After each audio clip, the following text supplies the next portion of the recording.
Our scripture reading this morning is taken from the Gospel of Christ according to John chapter 20, beginning verse 19 to 31, and let us read together. That Sunday evening, the disciples were meeting behind the locked doors because they were afraid of the Jewish leaders. Suddenly, Jesus was standing there among them. "Peace be with you," he said. As he spoke, he showed them the wounds in his hands and his side. They were filled with joy when they saw the Lord. Again, he said, "Peace be with you. As the Father has sent me, so I am sending you." Then he breathed on them and said, "Receive the Holy Spirit. If you forgive anyone's sins, they are forgiven. If you do not forgive them, they are not forgiven." One of the 12 disciples, Thomas, nicknamed the twin, was not with the others when Jesus came. They told him, "We have seen the Lord." But he replied, "I won't believe it unless I see the nail wounds in his hands, put my fingers into them, and place my hands into the wound in his side." 8 days later, the disciples were together again, and this time Thomas was with them. The doors were locked, but suddenly, as before, Jesus was standing among them. "Peace be with you," he said. Then he said to Thomas, "Put your finger here and look at my hands. Put your hands into the wounds in my side. Don't be faithless any longer. Believe." "My Lord and my God," Thomas exclaimed. Then Jesus told him, "You believe because you have seen me. Blessed are those who believe without seeing me." The disciples saw Jesus do many other miraculous signs in addition to the ones recorded in this book. But these are written so that you may continue to believe that Jesus is the Messiah, the Son of God, and that by believing in him, you will have life by the power of his name. This is the word of God for the people of God. You may take your seat.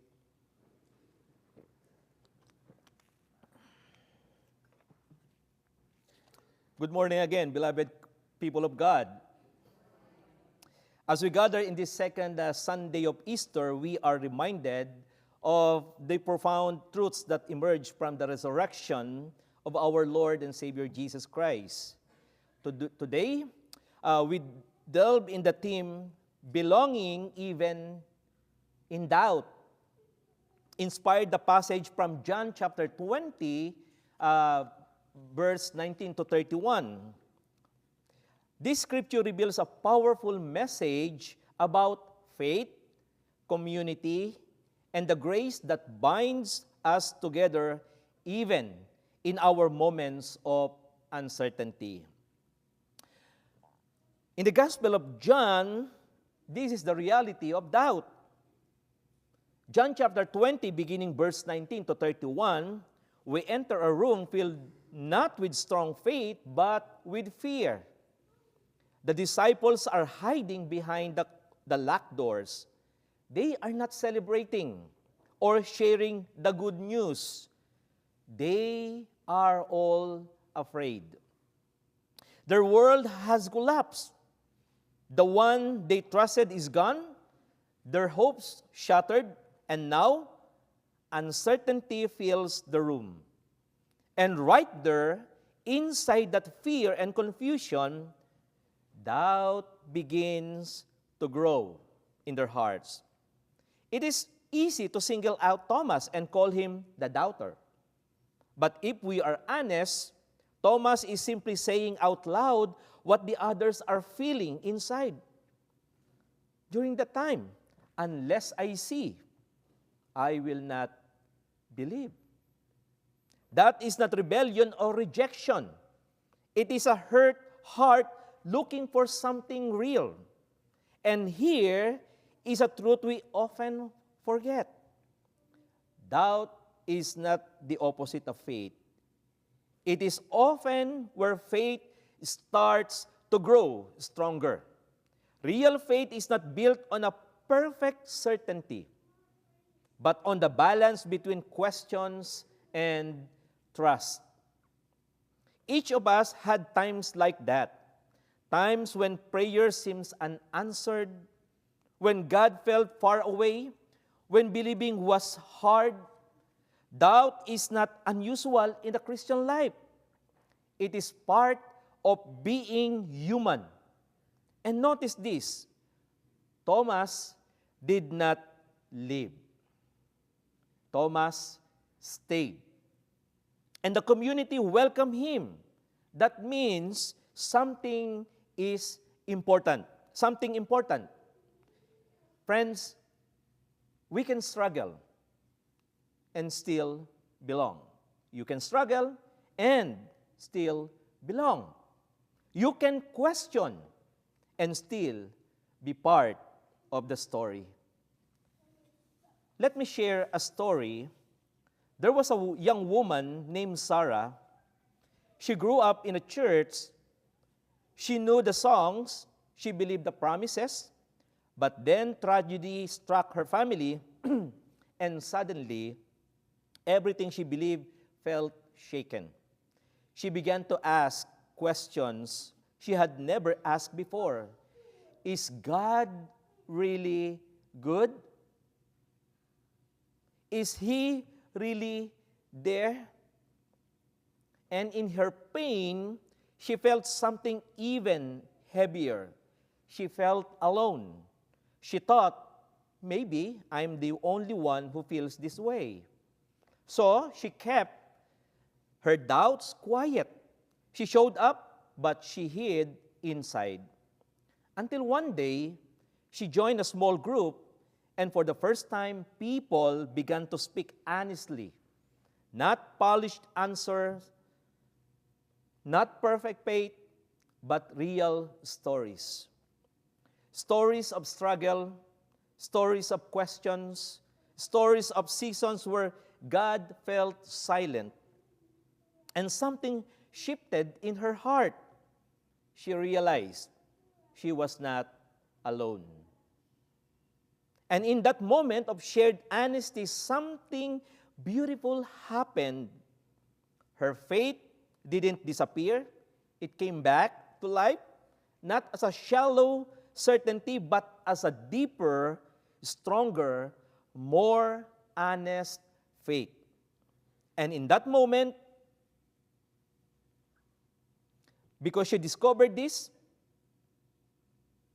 belonging came before believing again. So if today you have questions, friends, doubts or quiet, unless in your heart, the word unless in your heart, hear this clearly. You are not outside the story. You are right in the middle of it. Sometimes, the very place where we struggle is where God meets us most deeply.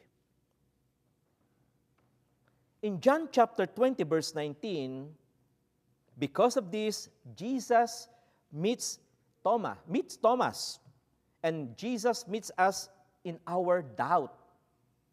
We learn that the disciples were still hiding. The doors were locked. Fear was still there. Uncertainty filled their hearts. Then, without warning, Jesus appears. No knocking or announcement, just stands with them.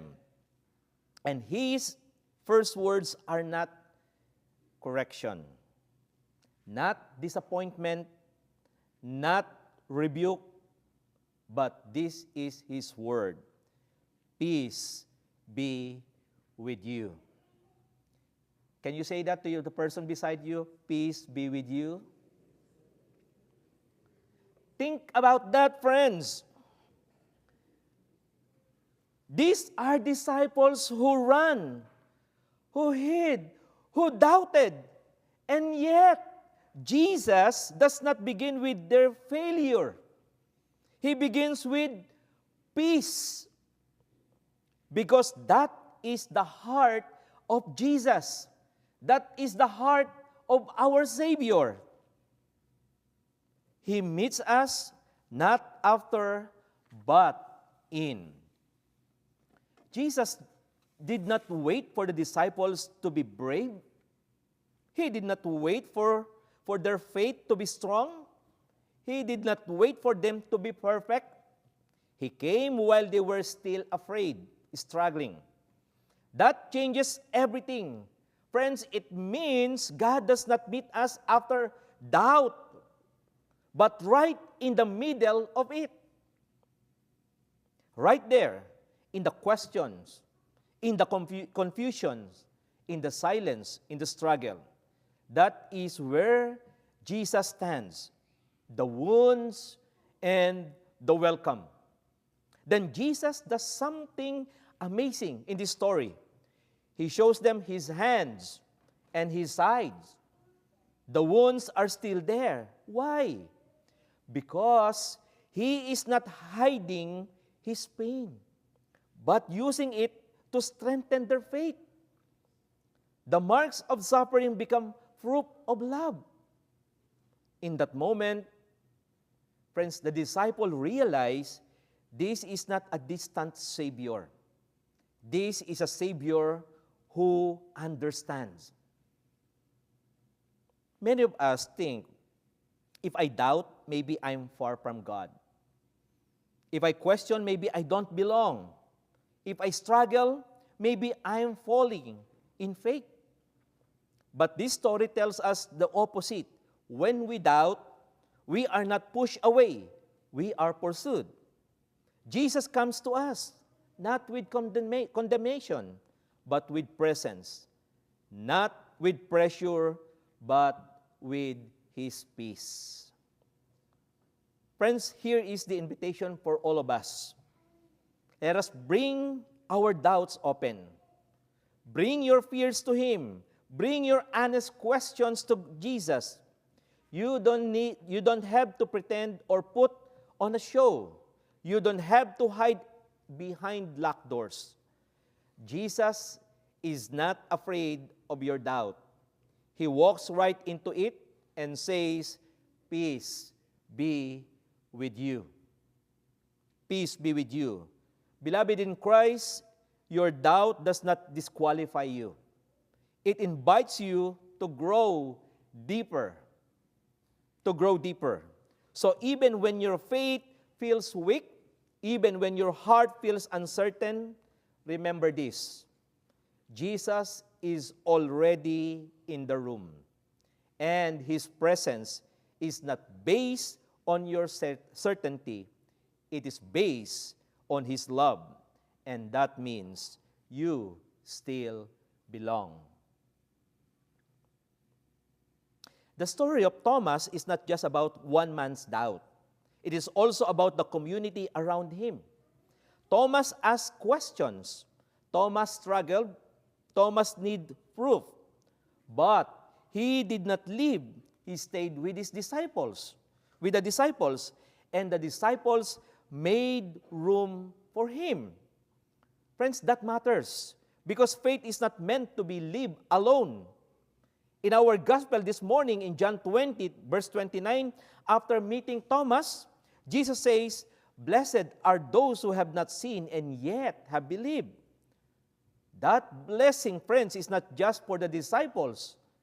It reaches us, to every believer who has ever struggled with doubt, trusted without seeing, or held on during uncertainty.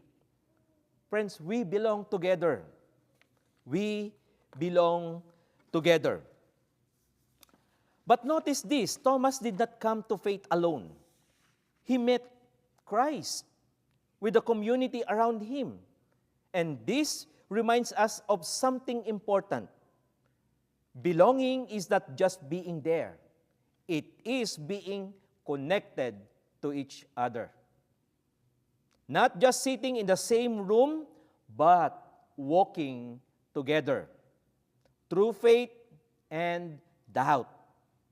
Friends, sometimes our faith is strong. Sometimes we help others. Sometimes our faith feels weak and someone else help us. That is the beauty of the body of Christ. That is the beauty.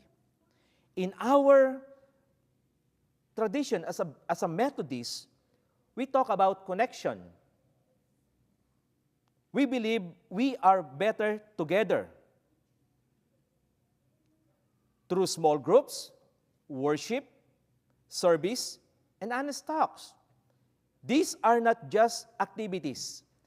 They are places where grace happens, places where we can say, I'm struggling, I'm not sure, I'm still searching. And instead of being pushed away, we are supported, encouraged, and reminded, you still belong to this community. Because it is in the community that doubt is spoken, faith grows stronger, and hope is renewed. Over time, something beautiful happens to us.